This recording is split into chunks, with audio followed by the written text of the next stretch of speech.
আমার এক বন্ধু ইতালিতে থাকে, হে আমারে কইছে খুব তাড়াতাড়ি আমার জন্য ভিসা পাঠাইবো। মনে করেন ভিসা দিয়ে যাইতে বলে বেতন 3 লাখ। 3 লাখ? আম্মা সবই আপনাদের দোয়া। আব্বা আব্বা তুমি কবে যাইবা? মাস তিনেক তো লাগবেই সবকিছু প্রসেসিং হইতে। 3 মাস?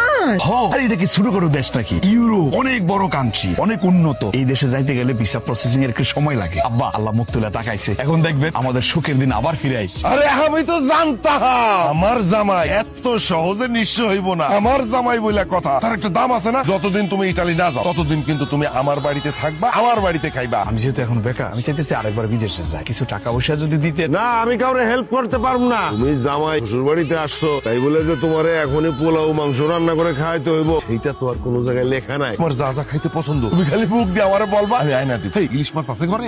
এই শুনো, তোমার ছোট ভাইয়ের খবর কি কিছু জানো? হ্যাঁ, তো শ্বশুর বাড়িতে গিয়া রাজার হালে আছে। ঘটনা কি তাহলে সত্য? তোর জামাইয়ের মতে গতি আমার পছন্দ হইতেছে না। কইলো যে বিষয় হইতে 3 মাস লাগবে। এই 3 মাসের কথা এখন 5 মাস হয়ে গেল। তোর জামাইয়ের বিষয় হইতে আর কতদিন লাগবে? কতদিন? তোমার মাইয়ার জামাই জীবনে কোনোদিনও ইটালির ভিসা পাইবো না। কি কইতেছো তুমি এগুলা? আমি যেটা কইতাছি সত্য কথা কইতাছি। ওই জানোয়ারটা নতুন করে আমগরে আবারও ধোকা দিছে। ও কোনোদিনও ইটালির ভিসা পাইবো না। ইটালিতে কারোর সাথে ওর কোনো কথা হয় না। ও কত বড় ধোকা দিছে জানো? ও যে যায় শহরে কি জন্য যায়? ভিসা কথা কইয়া শহরে যায় একটা দোকানে চাকরি করে। এই তুমি এসব কি করতেছো? মানে ঠিকঠাক মতো শুনছো তো? তোমার কি মনে হয় আমি মিথ্যা কথা কইতাছি? আমি নিজের চোখে দেখছি, নিজের কানে শুনছি। ওরে কে দিব ইটালির ভিসা? কে দিব? শফিক আমাকে লগে এইভাবে ধোকা দিতে পারলো আব্বা?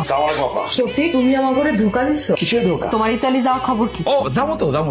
যাবো মানে একদম দাঁত সব করে ফেলাই দেবো। জানোয়ার কোনখানকার মিথ্যাবাদী। এই ইটালি যাবি না? ইটালি কে আছে তো? তোর তো ইটালি কেউ নাই, তোর কোনো বন্ধু নাই, কারোর সাথে তোর কোনো কথা হয় নাই। তুই শহরে কেন যাস? আমি খবর পাইছি না। ও ভাষা শিখতে যায় না, আমগরে কয় যে ইটালির ভাষা শিখতে যায়। এইটা কইয়া সে সদরের একটা দোকানে কামলা দে। এই কামলা দেশ না তুই?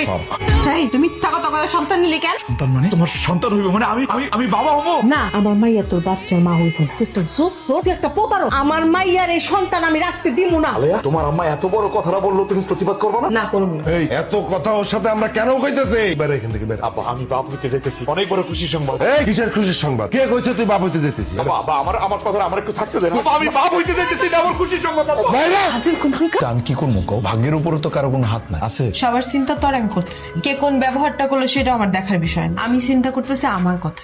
মাগো তোমার লগে দুটো কথা আছে। কি কইবেন কোন? আমার অনেক কাম কাজ আছে। মাগো আমগো শফিক নাকি বাবা হইতে যেতেছে, কিন্তু আবার কি? শফিকের শ্বশুর নাকি আলিয়ার আরেক জায়গায় বিয়া দিব, আর তারা নাকি শফিকের সন্তানরা আলিয়ার গর্ভে রাখতে দিব না। কি কোন আম্মা?